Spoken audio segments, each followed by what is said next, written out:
Slava valon jwara video me fezayê dest pê kir. Gelo van fezaya li ku ne dengê we tê min. Ej nizam ka li ku ne. Kam temaşekin van fezaya çima nayîne dinê û çima em fezaya nabînin. Projeya SETI bi ser fezayî digere û ji dinê ji gerdûna me mesaja dişîne fezayê ku bira miletê fezayî me bibînin. Lê kirin nekirin tiştek bi destê wan nekete. Ewa em dizanin tiştek bi destê wan neketiye. Ka çima? Vana çima deng nakin ji me re? Çima em wan nabînin? Û çima nayîne gerdûna me? Yan jî kêfa wan ji me re nayê. Naxwazin me bibînin qey. Bi rastî dizanin ku em hene lê kêfa wan ji me re naye ez bawer dikim. Bifikirin û rêda tarin tu jî binênîgê we kizmorîk hene, tiştê daha piçûk hene, gelekî tiştê piçûk hene. Hûn wan nabînin, em jî wan nabînin. û nizanin heye tin em xema me nîne. Niha difikirin ku fezayî tênê me dibînin û em jî wek kizmorîka tên berçavê wan ji bo we kêfa wan ji me re nayê û naxwazin bi me re xiber din xwe werin pêşiya me xwe nîşanê me din. Ji seva wî ye difikirin eva fikira yekemîn e. Dibe ku teknolojiya me zêde nîne û ji bo wan ti problemekî tune ji bo wî jî dibe ku nayîne cem me nabînin bi me re mijûl nabin.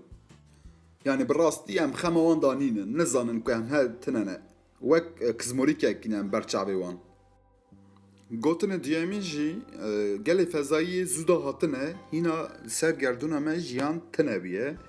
Eva wan zanin 5 milyon sal berê jiyan ser gerdûna me hat dest pê kirin û gelekî berê ku dibe fezayî hatine gerdûna me û dîtine tiştek tune û çûbin ev jî dibe.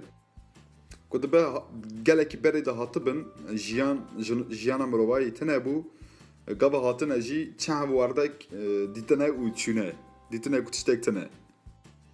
Wan zanin ser hinek tişta suretê fezayî hatiye çêkirinê ku dibe wextê hatibin jî milletê hîna qelem tune biye, hîna kaxiz tune biye ji bo wî girtine ser kevir mevra çêkirine rast suretê wan. Fikra sêyemîn jî hevalno evaneka gelekî baqilin û gelekî jî ji hatîne teknolojiya wan gelekî mezin e.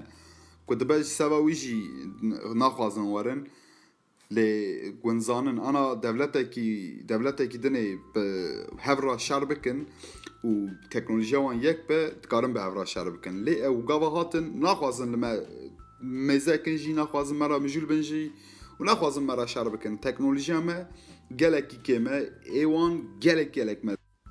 Kurê apê min ê Stepan Hawking vî tiştê dibêje, fikra wî ev e ku dibe em hîna teknolojiya me gelek kêm in, teknolojiya wan gelek mezin e hevalno dibe ku naxwazin qarşê me bin. Çima dibên ku teknolojiya wan hêdî mezin dibe ew bixwe dikujin, hevdû bixwe dikujin, bixwe qira xwetînin, seva wî naxwazin werin qarşê me bin.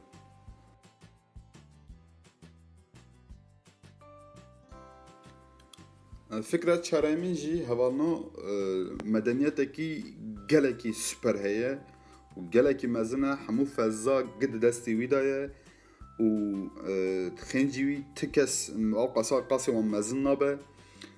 Em jî hêdî teknolojiya me çê dibe ji bo wî naxwazin qarşê me bin werin xwe nîşanê me din me re mijûl bin. Dibêne ku bixwe ew ê hevdû qira hevdû bînin bi nükleera bi şerra bixwe qira hevdû tînin ji bo wî qarşê me nabin hevalno sergerdûnayî gerdûna me. Fikra çaremîn jî eva ye. Ev vîdeo me xilas bi hevalê hêja. Benda me bin ji bo vîdeoyê nû û alîkariya me bikin. Hevalê xwe re bêjin û hevalê xwe re bişînin vîdeoya me. Bi xatirê we.